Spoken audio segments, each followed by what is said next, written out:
Ladies and gentlemen, we have made it to fall camp. It is finally here. Day one kicking off today. We're going to talk about the wide receivers and what that room looks like in 2026 today on BT.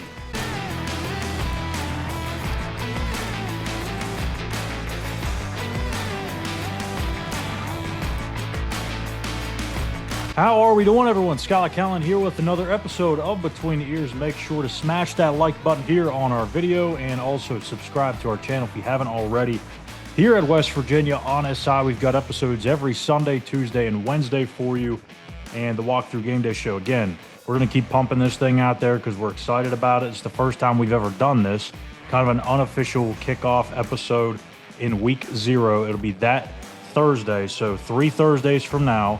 Later this month, or whatever the last Thursday is of this month. I don't even remember the date off the top of my head. We will be doing a season preview of sorts, breaking down the offense and defense, going over some things that former Mountaineer running back Eugene Napoleon is looking forward to. And we'll get into all that stuff here in a few weeks. But speaking of running backs, before we get into the meat of our episode today, one thing that I want to throw out there, we're not going to spend a whole episode on this or even 5 minutes on this, but just keep in mind, Rich Rodriguez will talk to the media later today in the Milan Puskar Center, and I would expect that one of the things that he talks about or addresses or responds to is where the heck is Sir Paul Cheeks? If you don't know, Sir Paul is, yes, this is a real player, not a fictional player by any means. Comes out of Virginia, freshman running back, a part of the 2026 signing class, a ton of speed, very shifty, has not been officially added to the roster yet. He is signed, has not enrolled, is not on the roster. The one thing that I've been kind of wondering about is if he's still going to be somebody that they bring in now, because he did have a ACL injury that ended his senior season pretty early on. I think it was like mid-October-ish. And at the time, he had told me that he was looking at a late June, early July return. Obviously pretty I don't know maybe if optimistic is the word there, but I don't know what that situation is going to be. It could be, hey, go to junior college for a year, kind of get back to yourself, get back to where you're going to be able to get some reps and in-game playing time, because it's probably not going to happen. Here's a freshman. Maybe that's a possibility. We'll see. I don't want to speculate too much further, but we'll get some answers potentially later this evening on his status. So the wide receivers, we're finally back into our position previews. We've taken a bit of a hiatus from that just because we've talked about a million other things going on. We've hit on the quarterbacks. We've hit on the running backs. Today we're moving into the receivers. Of course, the actual written preview is already up on the website. We'll drop the link below. But let's start with the starters, and then we'll get into maybe some guys that could work into the rotation and some developmental pieces that I believe Mountaineer fans should be excited about. So the starters, at the X, I have Prince Strawn at the X there. The USC transfer, big, long dude. He's going to come and make some big plays. At the Z, I have, of course, Jaden Bray. And then in the slot, I'm going with DJ Epps, which is pretty much just about everybody's starting 3 receivers, if I had to guess. I don't know what other people were projecting. I really don't have any idea. I'm just assuming that's probably what you're going to see across the board, would be Strawn, Bray, and Epps. And really, what's fascinating about this is Epps is a guy that played primarily on the outside at Troy. But when you look at what the Mountaineers have in that room, it just makes so much sense for him to play in the slot.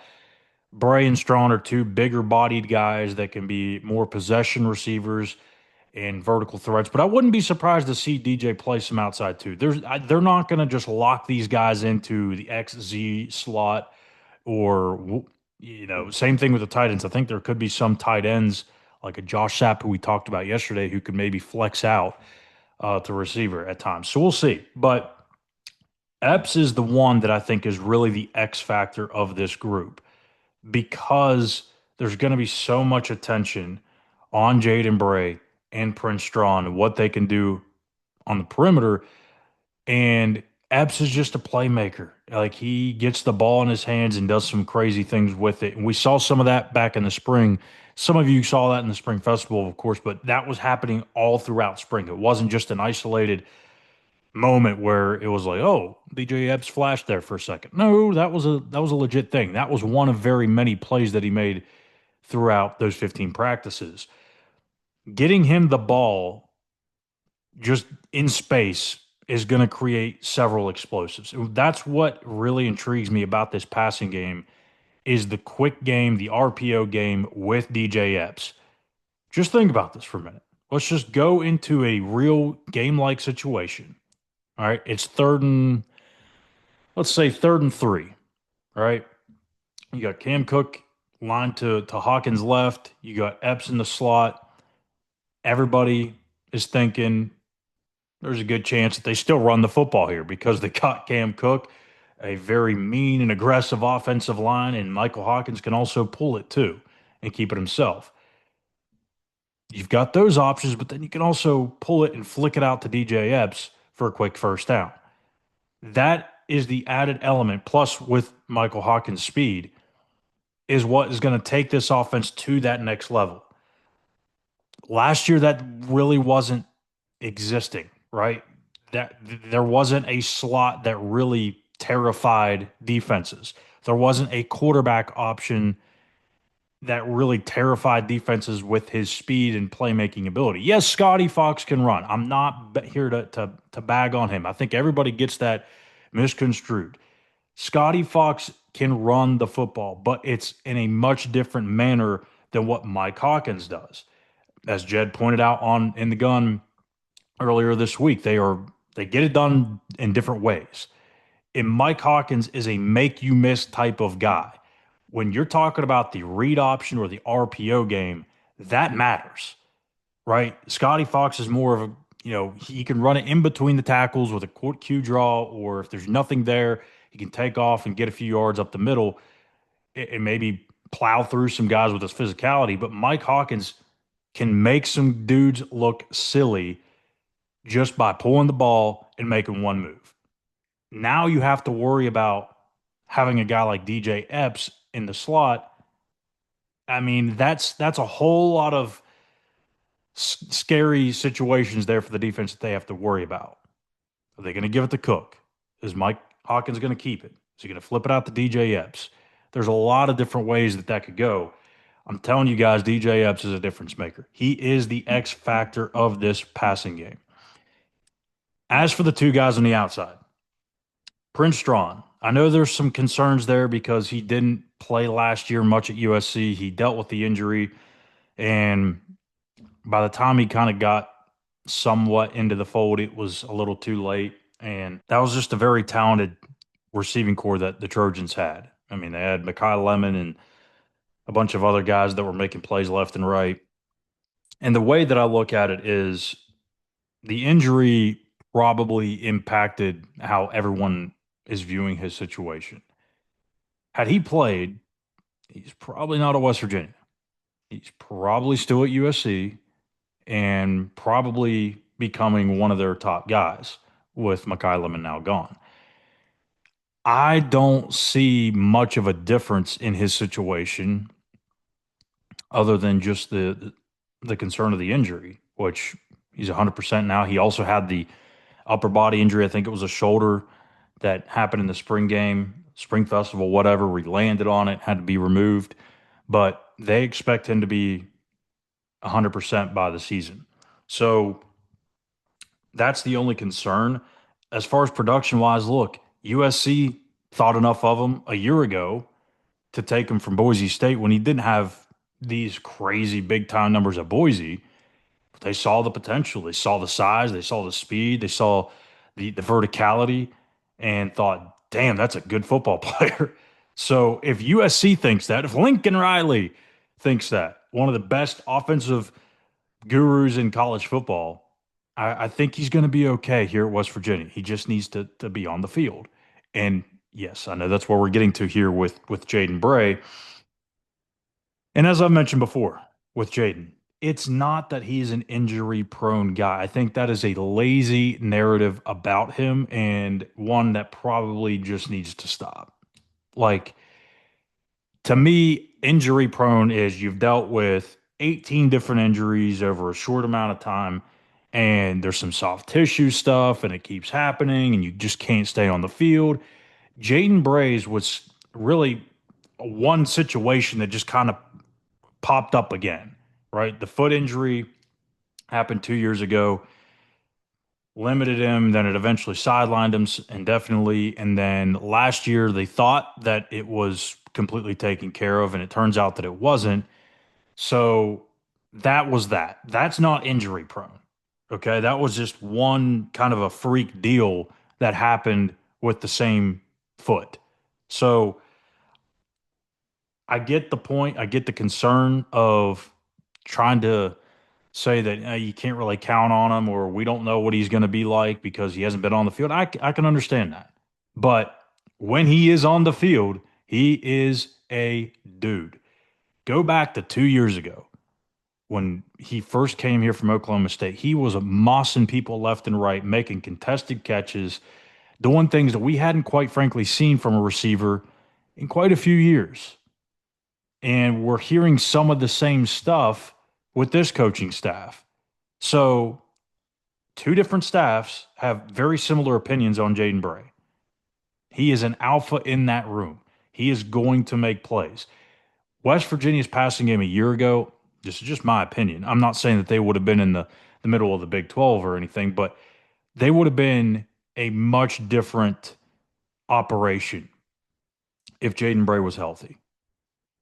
Doesn't fix all the other issues, but it would have at least given them a little bit of a chance to do something because Cam Vaughn was getting so much attention. Remember, there's a few weeks there in the middle of the season where Cam just couldn't get involved because they were just draped all over him.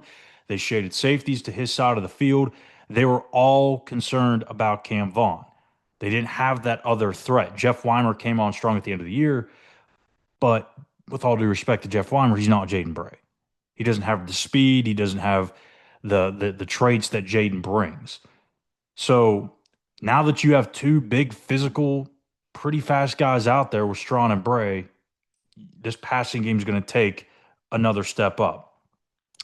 As far as backups, guys that could work their way into the fold here, Teron Francis, LSU transfer, is a former four-star recruit. Didn't really sniff the field in his freshman year there, but had the coaching change. And to me, if he would have stayed at LSU, probably doesn't play a ton this year, but at some point down the line, he was going to become a difference maker. And I think that's going to be the case here as he takes on kind of the wide receiver two role at the X behind Prince Strawn. I think he's going to be somebody that is really going to blossom into something special here. Just going to take some time. He reminds me a lot of DJ Moore. I've said this several times to people off air, and I'm not trying to put unfair expectations on him or get you all excited and then he'd be a letdown. I'm just saying from a build perspective and some of the things that he does well, it reminds me a lot of DJ Moore. Played at Maryland, was with the Carolina Panthers. I saw him every day in practice for 4 or 5 years when I covered the Panthers, and it just screams DJ Moore. Now, whether he becomes half the player DJ Moore is, I don't know. We'll see. But the player, the play style is very similar to what he does. Moving to the slot, it gets really interesting because you got a guy like Armani Weaver-Bomar who got some playing time last year, got his feet wet, looked like he was kind of the clear cut number two back in the spring. But we'll see how that changes with Kedrick Triplett. Kedrick Triplett was also there during spring ball, but I don't know. He's so and by he I mean Triplett is so good at what he does in the slot and just carving people up over the middle of the field. If he can add other dimensions to his game, that's when he could become a special talent. Not that it's not there. He's shown some flashes of it, but if he can add some verticality, if he can do some more stuff by making people miss, that's the part that's holding me back right now on Triplet. But I wouldn't be surprised if he's the number 2 option there coming out of camp. Going to the Z, I think there's really 3 options here, and I've kind of tweaked this around here in my recent depth chart. But John Niter, I mean, this is like the unofficial John Niter fan podcast, right? Because he has got me super excited about what he can do in the future. He's going to be a factor in this passing game this year, but to what degree is a little unknown at this point. But he can go get it. He's a guy that you could throw the ball up to, and he's going to come down with it. He's big, 6'2", 205 pounds, can play through some physicality, can play through some guys trying to jam him at the line of scrimmage. He is going to be, in my opinion, probably the number 1 guy or maybe number 2 guy into that rotation. And then you also have Keon Hutchins, who is another JUCO guy, probably one of the fastest guys on the roster, that could play the slot, could play the Z. That's where I made a little change. I put him at the Z instead of the slot in my recent depth chart projection. But he can fly. And if he can put it all together, he's somebody that's got to add a little bit of weight. He's a little light right now. I think I got him at 177. So if he can get into that lower 180s, mid 180s range, he's going to be okay. So they've got a lot of options there, and there's a bunch of guys that we didn't even mention. Again, I'll have the link in the description if you want to check out the full written preview. It's a little bit more in depth about every guy in there. We list every guy in that room, but just a few names to watch out for. We're going to get to a quick break, and on the other side, we're going to get to our mailbag segment of the day. It's not a question necessarily, but it's a comment that I do want to give my thoughts on. So hang tight. We'll get to that here in just a second on BT.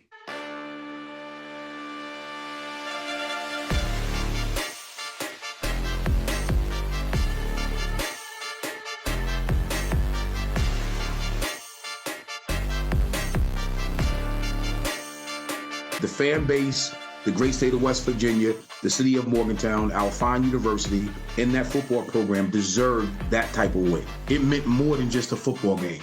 Wins and losses against Pitt meant more than just football to me. I took it personally because of how I left and why I left. That secondary balled out, and that was against a productive, improving wide receiving unit. This week against Kansas, there's a lot of unknowns. Woo! Yeah.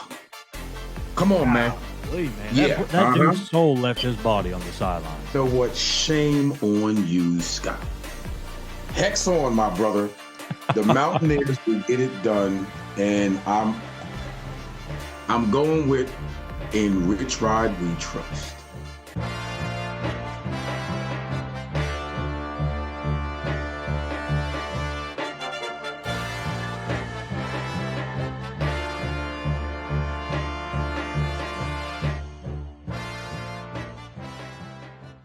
All right, let's round out this episode of BTE with our mailbag question or / comment of the day. This was not a question, as I mentioned, but it is an interesting point that Jeff Chappelle, if I'm saying your name correctly, Jeff, mentioned in our most recent episode. And he said, I'm actually hoping Rich Rod will give Hawkins and Fox equal playing time in the first 2 games just to be certain of which QB runs the offense the best. That might also give Virginia a few reasons to overthink and prepare for them both. Jeff, I know where you're going with the comment, and I understand it. But as I mentioned in several other episodes, and probably that episode as well that you commented on, Mike Hawkins is the guy. What that looks like by week 6, by week 10, by week 13, who knows? He may be a superstar. He may be a guy that's struggling. They may end up doing something different. Who knows? I have my expectations. I know what the people inside the building are expecting out of Mike Hawkins, and that is he is going to be this team's starting quarterback, and especially from week 1. So going to your comment, he is going to be their starting quarterback. There's no figuring anything out. That's already been sorted out.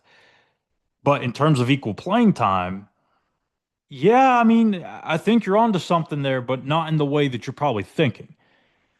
If those guys aren't seeing equal playing time in week 2 against UT Martin, we might have a problem on our hands, right? Because that means that game's a lot closer than you probably think. So that game, we should probably see about a half, give or take, of Mike Hawkins, and then Scotty Fox, and then Max Brown, and then Jaron Hughley. Like, we should see 3, 4 quarterbacks in that week 2 game if everything goes to plan. Week 1 against Coastal, be careful with the expectations of week 1 because I understand they are also undergoing a new regime there with Ryan Beard coming in. They've got a lot of change there too.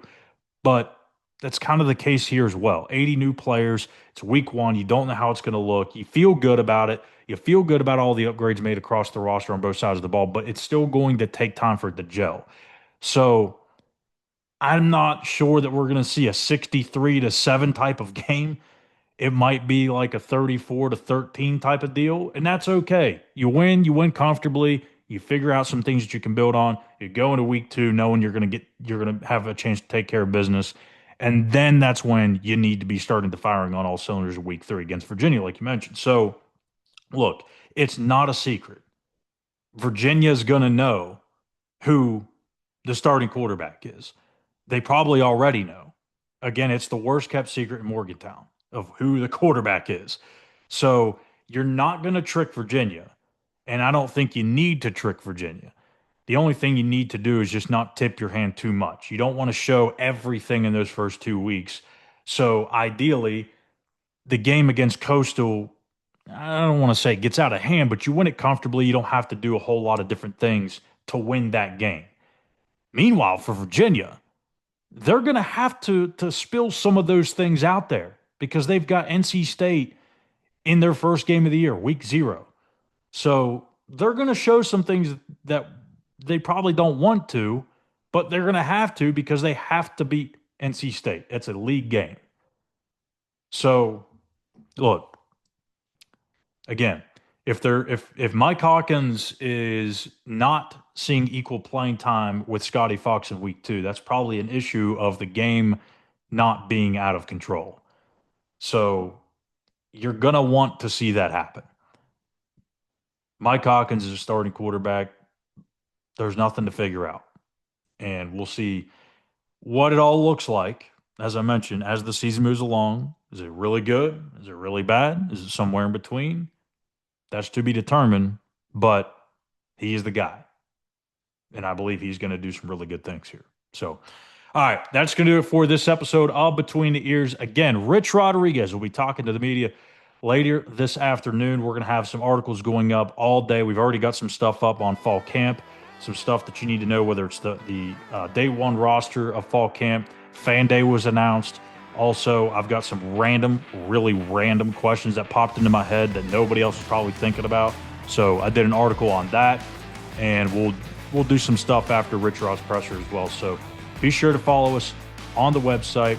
On X, you can follow us at SI_WVU. You can follow myself at Callihan_. And that'll do it for us until Sunday. Take care.